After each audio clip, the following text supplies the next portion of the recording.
En la SAT, la tecnología y la precisión se unen para cuidar tus ojos, como merecen quienes leen, crean y trabajan con los ojos del alma. Centro Óptico La SAT, visión inteligente para mentes brillantes. Así que si como yo pasas mucho tiempo en la pantalla o leyendo, cuida tu vista con los amigos de la SAT quienes tienen un código de descuento Merlin 2025 para obtener un 10% de descuento en tus primeros lentes.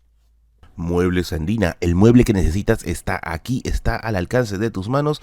Cotiza tu diseño a los contactos que aparecen aquí en la publicidad y no olvides decirle que vienes de mi parte, ya que hacen un trabajo maravilloso, te lo garantizo. Sí, has leído bien. Hoy día nos toca hablar acerca de una historia de las cariñosas en el Perú, porque bueno, son parte de nuestro día a día, son parte de la cultura propia de la cotidianidad y bueno, existen hasta el día de hoy, así que sí son historizables. Hoy día vamos a ver si los incas tuvieron este servicio, si existieron desde las épocas del virreinato, cómo evolucionaron, qué problemas trajeron y también todos los prejuicios que había sobre ellas. Así que sin más ni más, yo soy Merlin, a través de esta cámara siempre estará mi gato Bigotes y actualmente mis gatitos Félix y Toshi, y esta es la biblioteca de Merlin, explicándote una breve historia de las cariñosas.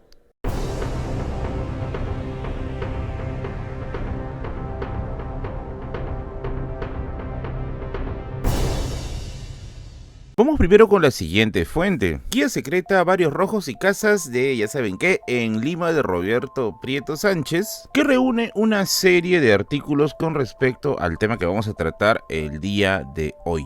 Y vamos primero con una pregunta pero muy sustancial. Merlín, ¿esto existió desde la época incaica? Pues te comento que hay aún debate y dudas sobre este asunto. Para empezar, para la época incaica, la posición de la mujer era una posición un poco curiosa y en cierta forma ambivalente. Porque por un lado teníamos que la mujer era una persona que trabajaba tal cual como el hombre, con actividades que eran igualmente complicadas y difíciles y en ejercicio de poder. Pero por otro lado, también existía una suerte de situación de instrumento y negociación, como por ejemplo en el caso de las saquias, quienes eran reserva de esposas de los incas y también esposas para posibles aliados más adelante. Aunque esa no era su función en específico o exclusivamente, pero tenían un objetivo y una finalidad. Por un lado, Garcilaso de la Vega en los comentarios reales de los incas habla de las pampayrunas, que se podría traducir como una especie de mujeres públicas, cuya función aún está todavía en debate si es que se refiere a las cariñosas como nosotros entendemos en el día de hoy. Pero lo que sí deja claro Garcilaso es que estas mujeres no eran al parecer vistas en situación de igualdad, ya que algunas de ellas eran maltratadas tanto psicológica como verbalmente. Sin ir muy lejos, el cronista Alfonso Ramos Gavilán, en el siglo XVII específicamente, en 1621, mencionaba algo bien curioso, que en Copacabana existía un edificio inca donde habían mujeres que tenían intimidad con los mitimaes, algo que da a entender una especie de relación como un tipo de cariñosa desde tiempos prehispánicos. Pero vamos ahora sí a la carnecita. ¿Qué pasó cuando llegan los españoles, siglo XVI, siglo XVII? Bueno, un detalle interesante es que con el inicio de la conquista no llegaron muchas mujeres por este lado del mundo. O mejor dicho, no llegaron muchas mujeres españolas, y bueno, tiene sentido, si es una misión de conquista, las mujeres van a ir llegando paulatinamente. Por lo que van a comenzar a llegar mujeres, según comenta el libro, muchas de ellas atraídas por las riquezas que se mencionaban de esta parte del mundo, o sea, del Perú, y terminaban como esposas de estos españoles que, aunque muy ricos, se decía que eran pues aún personas poco educadas y de un carácter muy complicado. Si bien es cierto el mestizaje es un elemento primordial de los primeros años de la conquista, no deja de ser también un elemento muy observable por otros asuntos. Por ejemplo, el autor menciona de que la junta principal para el matrimonio eran con blancas, o sea, con mujeres españolas, por lo que las indias se les consideraba mujeres imperfectas y eran usadas para el amancebamiento o como amantes. Nuevamente quiero mencionar que eso no quita que sí han existido casos en los cuales se han formado familias con indígenas o con mujeres indígenas en este caso, pero lo que estamos describiendo es un pensamiento de la época. Ahora, ante la pobreza y la poca situación de escalada social, se reporta de que habían mujeres de otras etnias que ejercían el oficio más antiguo del mundo en la Plaza Mayor de Lima, algo que despertaba también mucho problema de parte de la gente, aunque vamos a ver que este problema también es moralmente ambivalente. En este caso eran mujeres indígenas, mujeres afros, mujeres mestizas, quienes ofrecían sus servicios en la plaza a las personas que pasaban por allí.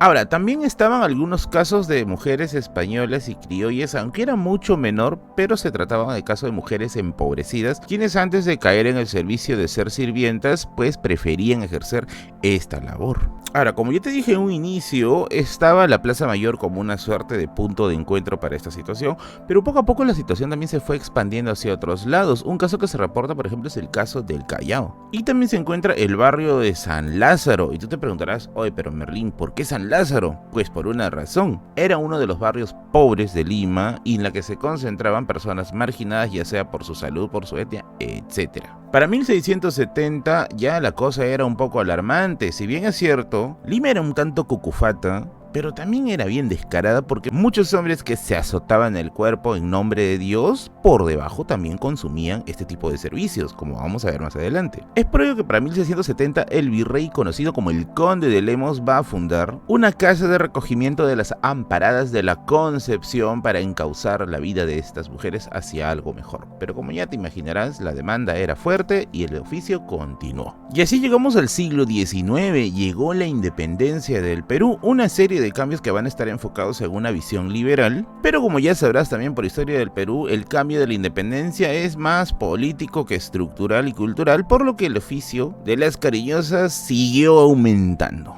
Un dato curioso acá es que comienza a haber una suerte de identificación de quiénes eran las cariñosas en el siglo XIX. Por ejemplo, se asociaba que las ropas pegadas y coloridas eran ropas propias de una mujer, pues que era relativamente fácil y muy probablemente ejercía ese oficio, mientras que las ropas oscuras y largas eran reservadas para las mujeres que eran, entre comillas, decentes y que no se metían en ese tipo de situaciones. El momento XD del video viene con Bernardo de Monteagudo, que si ya has visto mis anteriores videos en los cuales mencionamos a Monteagudo, supuestamente porque se metió con gente equivocada y bueno, la verdad, siendo bien francos, Monteagudo usó el poder demasiado a su favor, afectando sobre todo a las élites limeñas, ya que en muchos casos se hacían expropiación de sus bienes solamente porque te caía mal. Y esto no lo digo yo, esto lo dice Quirós en Historia de la Corrupción, así que léelo. Monteagudo, por ser un conocido mujeriego de la época, tenía su lado conservador, pues Monteagudo le declaró toda una guerra a las cariñosas, dedicando escritos lapidarios considerando los lugares de las cariñosas como los lugares donde se gestan todos los males de este país. Como les digo, este es bien curioso y bien irónico, teniendo en cuenta que Monteagudo era un mujeriego terrible y según algunos de sus biógrafos, pues llegó a meterse hasta con mujeres casadas dentro de una Lima que era muy pequeña y se conocían entre todos. Sin ir muy lejos, una de las hipótesis que hay sobre su misión es porque un esposo celoso, enterado de lo que había sucedido entre Monteagudo y su esposa, le dio vuelta pues al hombre tucumano.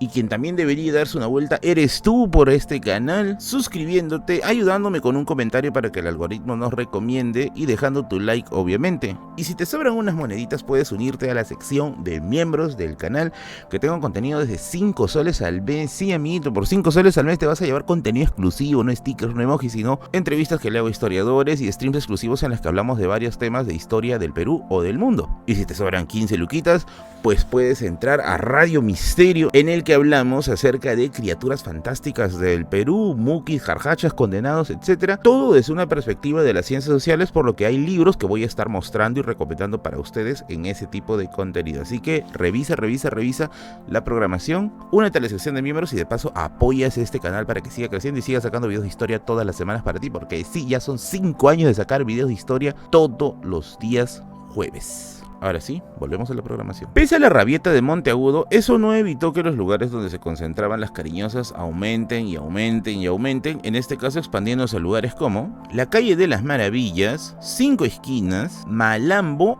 y la famosísima Cayoma. Una descripción bien interesante nos la da en el siglo XIX Manuel Atanasio Fuentes, un conocido escritor, humorista, apodado El Murciélago, que nos da unas visiones interesantes de cómo era el mundo de las cariñosas post-independencia. Pues Atanasio Fuentes parece que la censó porque llegó a establecer un conteo aproximado de 641 cariñosas. Ahora, con esto te quiero dar un alcance. Estamos hablando de una Lima muy pequeña, una Lima que básicamente está cercado por el río Rímac, la avenida Alfonso Duarte y la avenida Grau. Así que ahí todos se conocían entre todos y era más sencillo de delimitar ese tipo de situaciones. Ahora, Atanasio también menciona quiénes eran las personas que recurrentemente iban a este tipo de servicios, pues se señala distintas profesiones como artesanos, oficiales de las Fuerzas Armadas, profesionales de todo tipo, mercaderes e incluso se menciona 29 frailes que iban a atenderse con estas mujeres.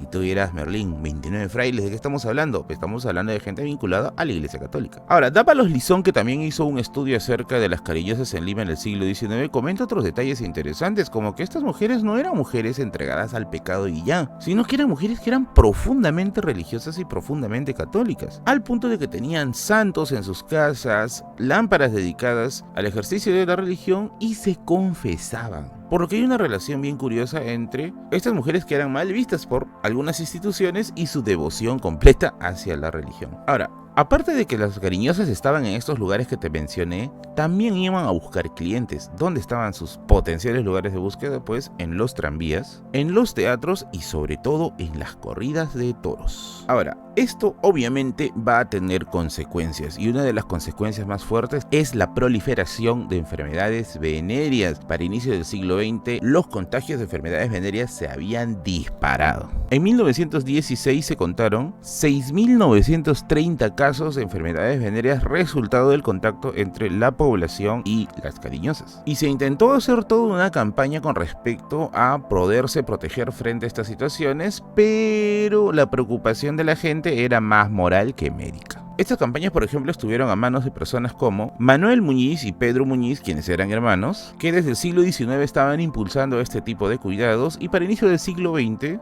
está Federico Merkel. Como les digo, lo que ellos intentan hacer es una toma de conciencia frente a este tipo de peligros, pero la moral era muy fuerte y el conservadurismo también. Pero pese a ello, para 1914 triunfa el sentido común y se comienza a hacer toda una serie de campañas de prevención acerca de este tipo de enfermedades, aún pese a los problemas con el clero. Para 1918 hay un gran avance. El Estado, al ver que no vas a poder desaparecer de esa situación, comienza a registrar y censar a las cariñosas. Es por eso que para 1918 se registraron 94 casas en donde podías encontrar estos servicios y también 1.109 cariñosas en ejercicio. Pero amigo, si me has estado escuchando desde el inicio de este video, claro, los lugares donde estamos mencionando que estaban las cariñosas eran lugares que estaban afuera de la ciudad, pero esto era en siglos pasados.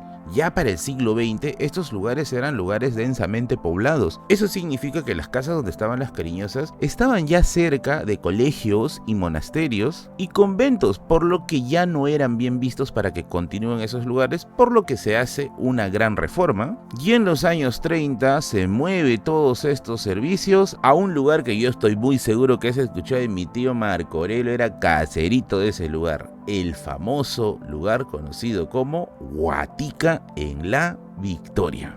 Obviamente este video no puede extenderse mucho, pero si quieres saber acerca del mítico Huatica, pues lo puedes saber con este libro de acá, de Paulo Drinot, una historia de ya saben qué en el Perú, específicamente para los casos de fines del 19 y mediados del 20. Así que amiguitos, ya tienes ya tu cultura general y la próxima vez que te cruces con estos espacios, recuerda que también están cargados de historia, porque finalmente la historia somos todos, incluido tú, parroquiano.